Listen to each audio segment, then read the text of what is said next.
എന്നെ കേൾക്കുന്ന പ്രിയമുള്ളവരെ, മനോഹരമായ ദിവസം പ്രഭാതത്തിൽ നിങ്ങളുടെ അടുത്തേക്ക് കടന്നു വരുവാൻ തക്കവണ്ണം എൻ്റെ പ്രിയ പ്രേക്ഷകരുമായും ജനങ്ങളുമായും മാതാപിതാക്കളുമായി അല്പസമയം സംസാരിക്കുവാൻ സർവശക്തനായ ദൈവം ഇടവരുത്തിനായിട്ട് സ്തുതിസ്തോത്രയാങ്ങൾ അർപ്പിച്ചുകൊണ്ട് ഞാൻ എൻ്റെ കർത്തവ്യത്തിൽ കിടക്കട്ടെ.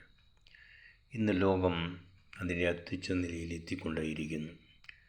മനുഷ്യത്വം മരവിച്ചുകൊണ്ടേയിരിക്കുന്നു. ഇവിടെയും അക്രമവും അനീതിയും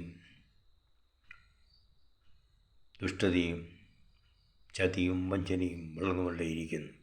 ഈശ്വര ചൈതന്യത്തിന് വേണ്ടി മനുഷ്യൻ കാതോർക്കുന്ന കാലം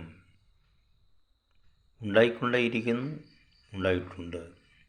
അതും ഇന്ന് സ്ഥാനത്തായിക്കൊണ്ടേയിരിക്കുന്നു. മനുഷ്യ സ്വസ്നേഹികളായി, ദ്രവ്യാഗ്രഹികളായി, മമ്പ് പറയുന്നവരായി തങ്ങളുടെ ജീവിതചര്യകൾ വളർത്തുവാൻ വേണ്ടി ഉള്ള അവസ്ഥകളിൽ നിന്ന് മുന്നോട്ട് പോകുവാൻ അവൻ പരിശ്രമിക്കുന്നു. അത് നല്ലത് തന്നെയാണ്. പക്ഷെങ്കിൽ നീതിക്കും ധർമ്മത്തിനും അധിഷ്ഠിതമായിട്ട് വേണം അത് പോകേണ്ടത് എന്നുള്ളത് ഞാൻ ഈ സമയത്ത് നിങ്ങൾ പഠിപ്പിക്കുകയാണ്. രാഷ്ട്രീയ ഗുരുക്കന്മാർ, മത പണ്ഡിതന്മാർ, സാമൂഹ്യ രാഷ്ട്രീയ സാംസ്കാരിക നായകന്മാർ ലോകം അവസാനിക്കും എന്ന് പ്രഘോഷിക്കുമ്പോൾ അവരവരുടെ രീതിയിൽ അവരവർ കാര്യങ്ങൾ മുന്നോട്ട് നിൽക്കുമ്പോൾ ഒരു ഭാഗത്ത് കഷ്ടപ്പെടുന്നവർ, ദുഃഖിക്കുന്നവർ, ജനങ്ങൾ പെരുകിക്കൊണ്ടിരിക്കുന്ന കാലഘട്ടം. എവിടെയും അസമത്വം, അരാജകത്വം, വിലക്കയറ്റം എന്നിവ വന്നുകൊണ്ടേയിരിക്കുന്ന കാലഘട്ടത്തിൽ സാധാരണപ്പെട്ടവനും പാവപ്പെട്ടവനും ജീവിക്കാൻ പറ്റാത്ത ഒരവസ്ഥ വിശേഷം. ഇതിൽ നിന്ന് മുക്തി നേടുവാൻ, ഇതിൽ നിന്ന് രക്ഷപ്പെടുവാൻ നമുക്ക് ഒത്തൊരുമിച്ച് പ്രവർത്തിക്കാം. രാഷ്ട്രത്തെ സേവിക്കാം, ജനങ്ങളെ സേവിക്കാം.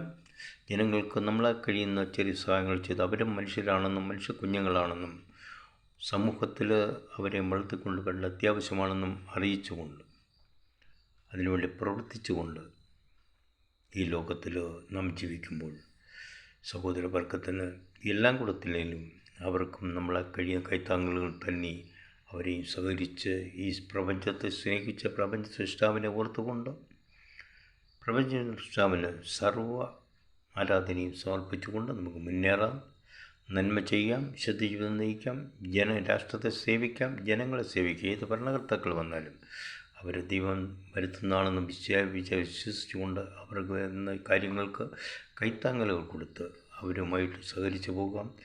കഷ്ടത അനുഭവിക്കുന്ന ജനങ്ങളെ, ദുഃഖിക്കുന്നവരായ ജനങ്ങളെ നമുക്ക് ആശ്വസിപ്പിക്കാം. അവരെ രാജ്യ പുനർനിർമ്മാണത്തിന് വേണ്ടി അവരെയും വളർത്തിക്കൊണ്ടുവരാം. അനീതിയും അക്രമവും ഇല്ലാതാക്കാം. അതിനുവേണ്ടി നമുക്ക് പ്രവർത്തിക്കാം. പാവപ്പെട്ടവൻ നൽകുന്ന സഹായങ്ങൾ കൈക്കലാക്കുന്ന ദുഷ്ടന്മാരായ ആളുകളെ നമുക്ക് വെറുക്കാം. അവരെ നമുക്ക് രാഷ്ട്രീയ സമൂഹത്തിൽ നിന്ന് ഓടിച്ചു കളഞ്ഞുകൊണ്ട് അവർക്ക് കിട്ടുന്നതിൽ 90% അവരുടെ കൈകളിൽ എത്തുന്നുണ്ട് എന്നുള്ള ഉറപ്പ് വരുത്താം. പല സാമുദായിക സാംസ്കാരിക സംഘടനകളിലും രാഷ്ട്രീയ നേതാക്കന്മാരും രാഷ്ട്രീയ പ്രവർത്തകരും അവരുടെ കിശ വീർപ്പിക്കുവാൻ, അവരുടെ ബാങ്ക് അക്കൗണ്ടുകൾ വലുതാക്കുവാനും പരിശ്രമിക്കുന്ന കാലഘട്ടങ്ങളിൽ നമുക്ക് സ്വല്പം സഹായം ചെയ്തുകൊണ്ട് ജനങ്ങളെ സേവിക്കാം, ദൈവത്തെ മാനിക്കാം, ദൈവത്തെ ആരാധിക്കാം. അതിനുവേണ്ടി ഈശ്വരൻ കടാക്ഷിക്കട്ടെ എന്ന ആശംസിച്ചുകൊണ്ട് ഞാൻ എൻ്റെ വാക്ക് ഉപസംഹരിക്കുന്നു. എൻ്റെ പേര് baby Mallassery. Thank you very much.